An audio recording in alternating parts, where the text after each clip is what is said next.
कार्यक्रम वृत्तविशेष.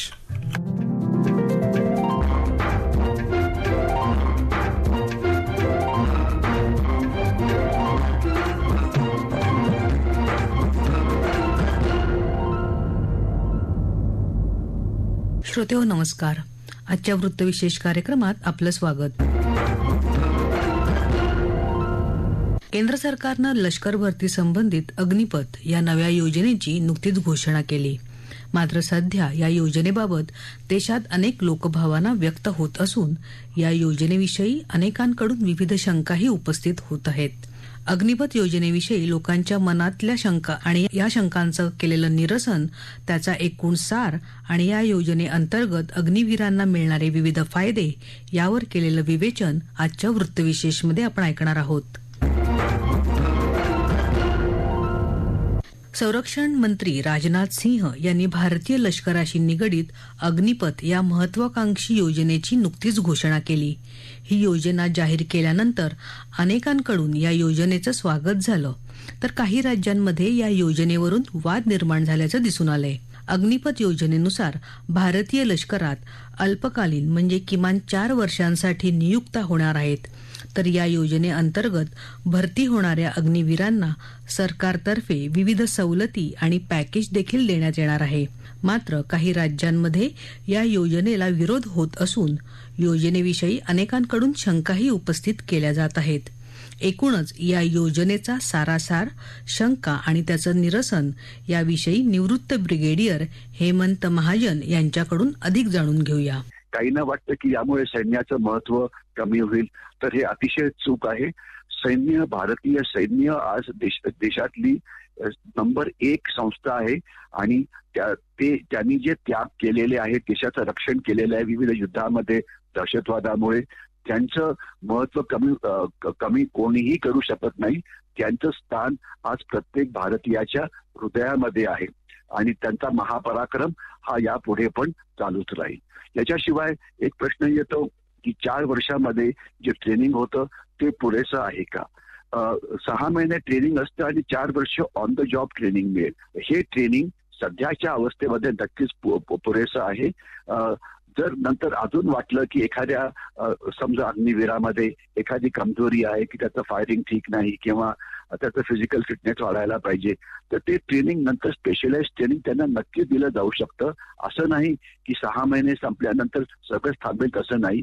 ते बटालियनमध्ये म्हणजे पलटणमध्ये जातील आणि तिथे वेगवेगळ्या प्रकारचं ट्रेनिंग हे सतत सुरू असतं.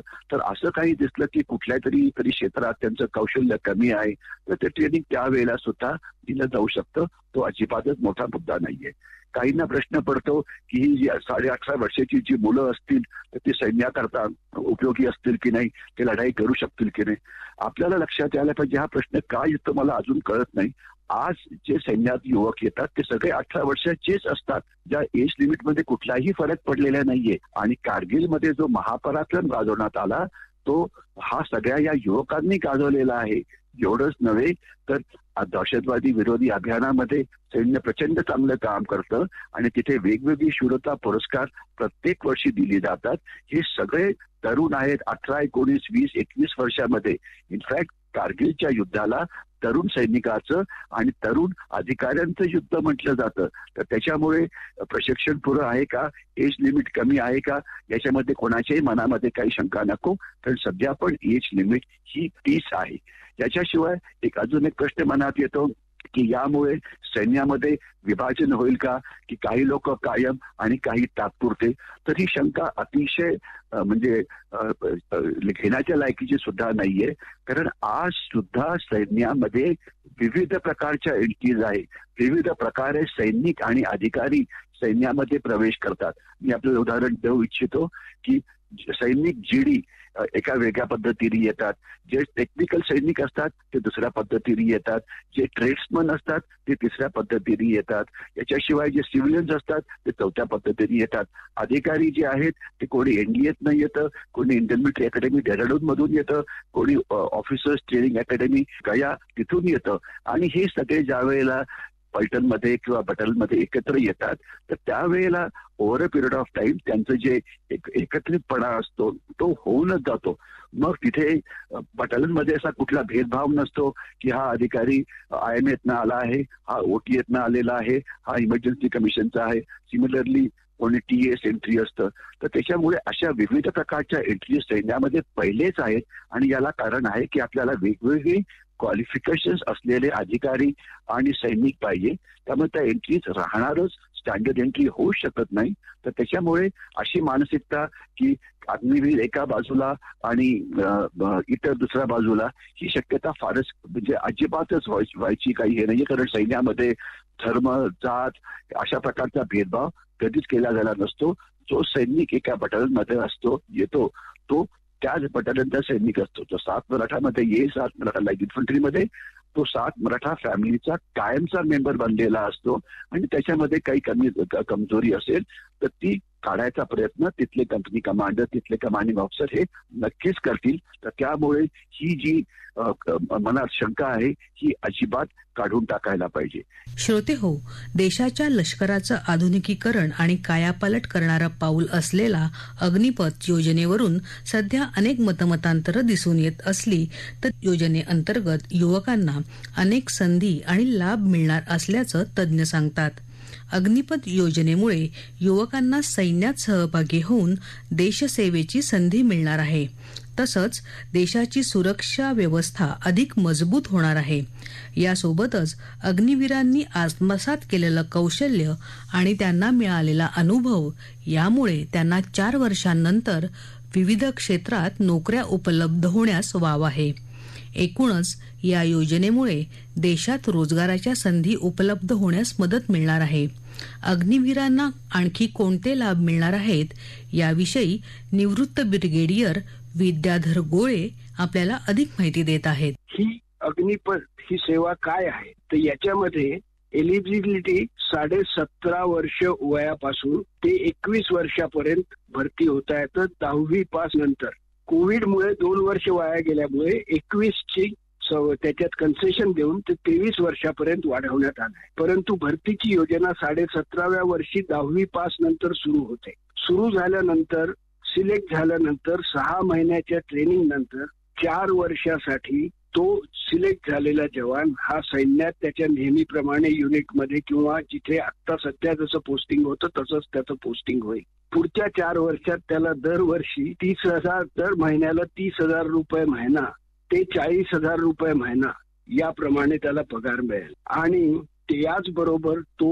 कॉन्ट्रीब्युटरी फंड मध्ये जितकं सेव्हिंग करेल यातनं तेवढाच अमाऊंट सरकारही सेव्हिंग करेल. म्हणजे एक आपण साधारण ऍव्हरेज पकडलं तर 4 वर्षानंतर ज्याला सोडायचं आहे त्याच्याकडे जवळपास 25 लाख रुपये हे सरकारकडनं म्हणजे 12 लाख सरकारकडनं आणि 12 लाख त्यांनी सेव्ह करून गव्हर्नमेंट कॉन्ट्रीब्युशन असं धरून जवळपास 25 लाख रुपये असतील. आता आपण कुठल्याही विद्यार्थ्याच्या टाइमलाईन वर जाऊया. 10वी पास आणि 17.5 वर्षानंतर पुढची 2 वर्ष मुलं 12वी करायचे आणि मगच ते सैन्यात भरतीसाठी पात्र व्हायचे. आता ती 2 वर्ष तुमची वाचतात आहे. त्याच्यानंतर तुम्हाला 4 वर्षानंतर जेव्हा रिलीज करतील तेव्हा तुम्हाला 12वी पास क्वालिफिकेशन मिळणार आहे. तेव्हा 2 वर्ष जी तुम्ही स्वतःच्या खर्चाने आणि कष्टाने 12वी साठी काढणार होती ती तुमची वाचली. इनफॅक्ट त्या काळात तुम्हाला ट्रेनिंग आणि पेमेंटही मिळालं. त्यानंतर शेवटच्या 6 महिन्यात तुम्हाला जर सिलेक्ट व्हायचं नसलं, सैन्यात कंटिन्यू करायचं नसलं किंवा तुम्ही कंटिन्यू करत नसला तर तुम्हाला 6 महिन्यासाठी विशिष्ट प्रकारच्या ट्रेनिंगची सुविधा देण्यात येईल, ज्यामुळे तुमची पोस्ट रिलीज चान्सेस अजून वाढतील. आता वयोमर्यादेप्रमाणे तुम्ही लक्षात घ्या, पण त्याआधी मी एक सांगू इच्छितो. आज जो 12वी नंतर जवान सैन्यात येतो तो एकदा भरती झाल्यानंतर पुढची 15 वर्ष त्याला कुठलाही बाहेर जायचा चान्स नसतो. त्यांनी जर ऍप्लिकेशन केला रिलीज साठी तो कन्सिडर झाला, ते कठीण असतं कारण इतकं ट्रेनिंग झालेलं असतं, तरच त्याला बाहेर जाता येतं. नाही तर तो डेझर्टर म्हणतो जो स्वतःहून नोकरी सोडली तर, आणि त्याला अरेस्ट करण्यात येते. तेव्हा आता जवान म्हणून जॉईन केल्यानंतर 15 वर्षापर्यंत तुम्हाला there is no come back. परंतु नवीन स्कीम मध्ये तुम्हाला 4 वर्षानंतर स्वतःची पोझिशन रिव्ह्यू करता येईल आणि त्याचे फायदे असे आहेत. आता तुम्ही घ्या 17.5 ते 18व्या वर्षी भरती झालात तर वयाच्या 22 किंवा 23व्या वर्षी तुमची परिस्थिती काय असेल याच्याकडे विचार करा. ऍज ऑन टुडे तुमच्याकडे 23व्या वर्षी नोकरी पण नसते. जर या स्कीम मधनं भरती झालात तर 23व्या वर्षी जो मुलगा आहे ज्याची 4 वर्ष अग्निपथ कंप्लीट झाली आहेत म्हणजे अग्निवीर आहे ते जितके भरती झाले त्यातल्या 25% सैन्यातच आपली नोकरी कंटिन्यू करू शकतात जर सिलेक्ट झाले तर. आणि ती अत्यंत पारदर्शक आणि प्रामाणिक प्रथा सिलेक्शन प्रोसेस असतो त्याच्यामुळे त्याच्यात काळजी करायचं कारण नाही. दुसरे ते 25% झाले. दुसरे जवळपास 25% हे पॅरामिलिटरी फोर्सेस, स्टेट पोलीस किंवा इतर मिनिस्ट्री ऑफ डिफेन्सच्या ज्या सरकारी नोकऱ्या आहेत त्यात प्रायोरिटीनी ऍब्सॉर्ब होऊ शकतात म्हणजे प्रायोरिटीनी घेतल्या जातो. सो 23व्या वर्षी तुम्हाला एक सैन्यात कंटिन्यू करायचा ऑप्शन आहे. दुसरा पॅरामिलिटरी किंवा अलाइड सर्व्हिसेस मध्ये जाण्याचा ऑप्शन आहे. तिसरा ऑप्शन ट्रेनिंग घेऊन प्रायव्हेट सेक्टर मध्ये जाण्याचा आहे. आणि चौथा ऑप्शन तुम्हाला स्वतःचा धंदा करण्याचा आहे. आणि या सगळ्यासाठी या योजनेतनं तुम्हाला कशी मदत मिळते ते पहा. एक पहिले कंटिन्यू केलं तर सोल्जरच्या नोकरीमध्ये जाल तुम्ही. दुसरं पॅरामिलिटरी याच्यात कुठे गेलात तर ती पण सर्व्हिस कंटिन्यू होईल. तिसरं जर प्रायव्हेट सेक्टर मध्ये आलात किंवा तुम्हाला स्वतः ट्राय करायचं असलं MPSC UPSC मध्ये त्या 23व्या वर्षी 25 लाख रुपये अनुभव हे दोन्ही घेऊन सर्व भारताचा तुम्हाला अनुभव आलेला असेल.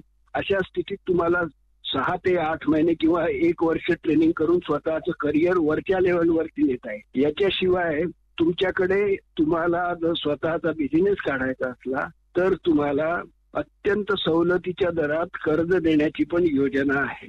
नंतर 4 वर्षाचा जो डिसिप्लिन सोल्जर आहे कुठल्याही प्रायव्हेट सेक्टरमध्ये त्याला एम्प्लॉयमेंटसाठी अत्यंत मोठी प्रायोरिटी दिली जाते. तुम्ही ते आजच्या जवानाशी कम्पेअर नका करू कारण त्याचं वय 35 वर्ष असतं तो बाहेर निघेपर्यंत. आज तुम्ही जेव्हा 23 वर्षाचे मार्केटमध्ये असाल तुमच्याकडे पूर्ण ऑप्शन्स असतील, तुमच्याकडे पैसे असतील आणि तुमच्याकडे तुमचं पूर्ण भवितव्य अत्यंत उज्ज्वल करण्यासाठी पूर्ण ऑप्शन असेल. याशिवाय ज्यांना आपलं शिक्षण पुढे वाढवायचंय त्यांच्यासाठी सरकारने कॉलेजमध्ये रिझर्वेशनही दिलेलं आहे. तेव्हा या सगळ्या गोष्टींचा फायदा घेतला असता आणि माझ्या अनुभवावरनं मी सांगतो की बरेच जण रिक्रूट जॉईन केल्यानंतर त्यांना कुठलाही मार्ग नसल्यामुळे ते कंटिन्यू करतात नोकरीमध्ये. परंतु तुम्हाला 4 वर्षांनी तुमचं आयुष्य, तुमच्या जबाबदाऱ्या, तुमच्या आई वडिलांच्या जबाबदाऱ्या, तुमचे इतर फॅमिली कमिटमेंट आणि तुमची स्वतःची ॲबिलिटी आणि आत्मविश्वास याच्यावर तुम्हाला स्वतःचं पूर्ण आयुष्य परत घडवण्याची संधी मिळते.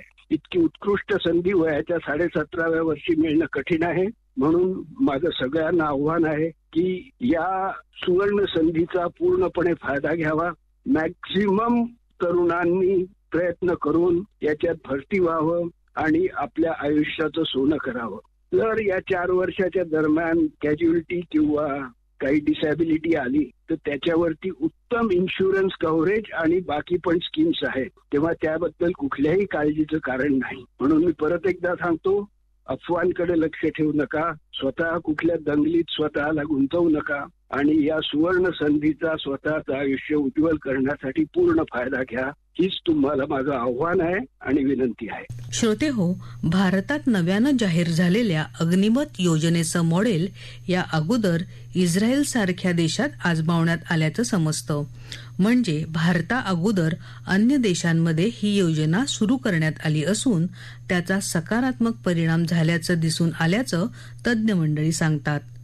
एकूणच केंद्र सरकारनं अग्निपथ योजनेच्या माध्यमातून देशाच्या लष्कराच्या आधुनिकीकरण आणि परिवर्तनाच्या दिशेनं उचललेलं हे महत्त्वपूर्ण पाऊल ठरेल हे नक्की. याबरोबरच आजचा वृत्तविशेष हा कार्यक्रम संपला. हा कार्यक्रम आकाशवाणी मुंबईच्या प्रादेशिक वृत्त विभागानं सादर केला. सादरकर्त्या भावना गोखले, निर्मिती सहाय्य विवेक वानखेडे, लेखन आणि समन्वय रवींद्र लोखंडे आणि निवेदन अमिता बडे.